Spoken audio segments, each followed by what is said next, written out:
Hello, আসসালামু আলাইকুম। বাদশা মিয়া নাতি পেজ থেকে অ্যানাদার ব্লগ। আজকের ব্লগটি হচ্ছে একটি টমেটোর চাটনি নিয়ে। আর এই রেসিপিটা তৈরি করবে আজকে আমার শালার বউ আর আমার মা। আমার মার খুবই শখ ছিল যে মাটির চুলায় সে কিছু রান্না করবে, আর সেই শখ পূরণ করে দিল আমার শালার ওয়াইফে। তো এই দেখেন আজকে টমেটোর চাটনি বানানো হচ্ছে। এখানে পাকা বড়ি দেওয়া হচ্ছে, এখন দেওয়া হচ্ছে হলো গুড়, যাতে একটু টক টক মিষ্টি মিষ্টি লাগে।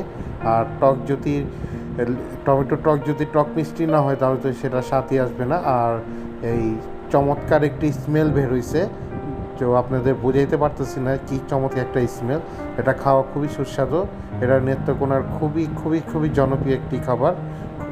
এটা সবাই করতে পারে না, এটা এখানে যারা লোকাল তারাই এটাকে সুন্দর করে মেড করতে পারে।